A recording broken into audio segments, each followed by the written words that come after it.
제가 이거를 얘기를 하니까 어떤 분은 그래요. 에이, 3차원 가스라는 잘못된 것 같아. 왜 그래요? 그랬더니 돈은 2차원인데 사람들 좋아하잖아? 돈을 뿌리면 다 가지려고 하잖아? 그래서 제가 대답을 했어요. 그 돈을 가지고 3차원 물건을 살 수 있잖아. 냉장고도 사고 그렇지 않느냐 이렇게 된 거죠. 그렇게 의미의 전환이죠. 그래서 우리 뇌에 정말 이런 물건들을 소유하고자 하는 신경회로가 있다는 또 강력한 증거 중에 하나인데요. 이분들은 다른 분들하고 달리 수집증이라는 그런 환자분들이에요. 뭐냐면 물건을 이렇게 모으긴 하는데 버리질 못하시는 분들이에요. 그래서 계속 물건을 집안에 모으고 하다가 결국에는 건강이라든지 생존에 굉장히 위험한 상황에 이렇게 처하게 돼서 나중에는 구조를 해야 되는 그런 위치에 처하게 되는데요. 이것이 뇌의 신경회로의 어느 부분이 좀 잘못됐겠죠. 그리고 그 부분이 아마도 물건에 대한 소유욕을 굉장히 강화시키는 그런 역할을 했겠죠. 그래서 신경과학적인 입장에서는 누구나 다 정도의 차이는 있지만 이런 증상을 보일 수 있다. 그렇게 말씀을 드릴 수가 있겠습니다. 네, 제 오피스입니다. 제가 아이템에 대한 이렇게 트라우마가 있어서 그런지 모르겠는데 이상하게 이렇게 뭘 쌓아놓으면 버리고 싶지가 않아요. 저만 그런 게 아니라 저희 아내도 그래서 집안도 그렇습니다. 그래서 주로 저는 이제 오피스에서 일을 안 하고 밖에 나와서 일을 하죠. 우리 머릿속에 아이템을 갖다가 버리지 않고 이렇게 이제 모아두려는 그런 본능이 있다는 것을 보여줍니다. 저는 설치류를 연구를 하는데요. 이 쥐들도 이렇게 3차원 물체, 그 다음에 2차원 물체를 여러 가지 색깔로 줘보면 2차원 물체에 대해서는 쥐가 별로 반응을 잘 안 해요. 3차원 물체를 굉장히 좋아하고 가져와서 이렇게 갖고 놉니다. 그런 것들을 증명할 수가 있고요. 그렇다면 우리가 비교해 볼 수가 있죠, 뇌를. 한 쥐는 3차원 장난감을 마구 갖고 놀게 하고 한 쥐는 갖고 놀지 않게 하고 어느 뇌 부위가 활성화되는지를 알 수가 있겠죠. 그래서 최근에는 이 이미징 기술이 발전해서 이렇게 신경회로를 이렇게 투명하게 다 볼 수 있는 방법이 생겼습니다.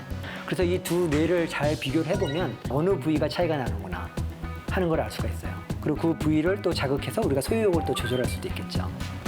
이런 소유욕 회로가 제가 연구하는 중요한 주제 중에 하나인데요. 소유욕 회로가 발견이 되고 우리가 왜 탐욕이나 재물에 대한 소유욕을 만들어내게 되는지를 이해하게 된다 그러면 굉장히 큰 일이 일어나지 않겠어요? 네. 물론 긍정적인 효과도 있을 것 같아요. 제가 홈쇼핑에서 마구 주문을 안 하겠죠. 내가 이거 하는 거는 뇌의 장난이야. 내가 속지 말아야지 이렇게 생각을 하겠죠. 반면 기업에서는 정말 소유욕 회로를 자극할 만한 디자인의 물건들을 만들어낼 수가 있겠죠. 또 그게 나쁜 것만은 아니라고 생각이 돼요. 왜냐하면 그 물건을 오래 쓸 테니까 자원을 아낄 수가 있겠죠. 그래서 앞으로는 우리가 이런 탐욕이나 재물에 대한 소유욕조차도 신경회로가 이제 앞으로 밝혀지게 되면은 이 사회에 큰 파급 효과가 있을 것 같아요. 예를 들면 나쁜 마음을 먹으면 굉장히 싸고 아무것도 아닌 거를 비싼 값에 팔 수가 있고요. 사람들이 그런 소유욕을 잘 조절하게 되면은 자원이라든지 어떤 자연 환경을 보호할 수 있는 그런 길이 열릴 수도 있겠죠. 이런 소유욕 회로가 사실은 많은 동물들에게 있습니다. 그래서 이 소유욕 신경회로의 기능이라는 게 뭐냐면은 우리 자연에 대해서 관심을 갖게 합니다. 호기심을 갖게 해요.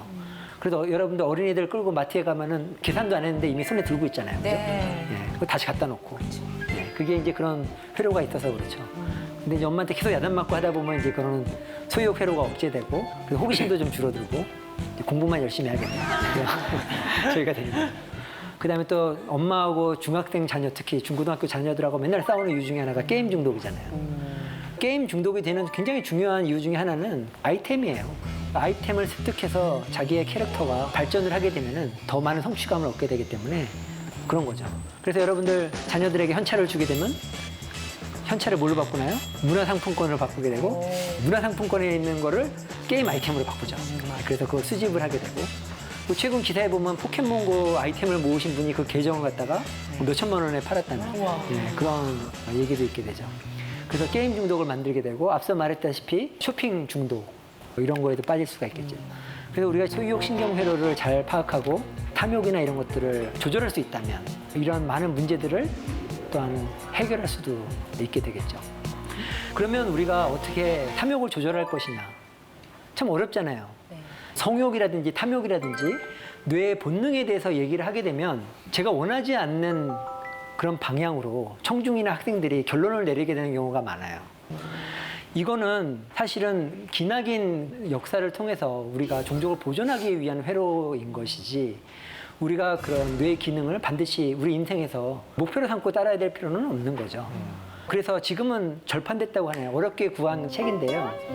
나방과 벌 이야기라고 제가 대학생 때 학부 때 재밌게 읽었던 동화입니다. 전 동화책을 되게 좋아했어요. 대학생 때까지. 오히려 초등학교 때는 철학책을 좋아하고요. 네, 대학생 때는 동화책을 좋아했어요. 그중에 이 나방과 별이라는 동화는 뭐냐면 나방의 본성에 대한 그런 책이에요. 나방 가족이 있었어요. 이 나방이들의 본성은 뭐예요? 불을 찾아서 따라다니는 거예요. 네. 그래갖고 아빠 나방이도 맨날 불을 찾아서 다니다가 네온사인 이런 데 들이받고 뒤어가지고 집에 들어오고 막 이렇게 부상을 입고 들어오는 거예요. 그리고 큰형님도 어디 모닥불에 가서 하다가 이제 털을 홀랑 태워 먹고 들어오고, 그리고 이제 모여서 나 오늘 끝내줬다고 아주 뜨거운 불빛에서 내가 태우고 몸을 부상 입고 왔다고 막 서로 자랑하고 있는데, 막내 나방이는 유독 그런 행동을 안 하는 거예요. 그래갖고 맨날 부모 나방이가 그런 거야. 나방이의 목적은 불을 찾아서 날아다니는 거야. 맨날 앉아서 뭐하니 도대체. 저 누나 봐. 누나 이번에 디스코텍 가가지고 불에 지워가지고 여기 눈도 안 보이잖아 지금. 얼마나 멋있어. 딱 이렇게 되는 거예요. 부상을 입어서. 그리고 시간이 지나면 지날수록 이제 엄마 나방이 돌아가시고 아빠 나방이 돌아가시고 다 돌아가셨어요. 그런데 이 막내 나방이만 나무에 앉아서 끝까지 살아 있었던 거죠. 근데 그 동화책에서 보면 이 나방이는 별빛을 바라봤던 거예요. 뭐냐면 별빛 아이템을 바라본 거죠. 우리가 그런 아이템에 대한 소유욕이 있다 할지라도 어떤 아이템을 우리가 소유하고자 하는지는 우리가 결정할 수가 있는 거거든요. 그래서 원초적인 그런 아이템, 원초적인 그런 본능에만 매몰되는 것이 아니라 이렇게 나방이가 바라봤던 별 아이템, 이런 것들이 있는 게 좋지 않을까 생각이 듭니다. 그래서 여러분들은 어떤 아이템을 좋아하세요? 자기가 혹시 좋아하는 아이템 중에 나는 이거를 좀 고쳤으면 생각하겠다고 하시는 분은 좀 아이템을 이렇게 패턴 완성을 통해서 좀 더 여러분이 갖고 싶은 그런 꿈과 비전의 아이템으로 바꾸셨으면 좋겠어요.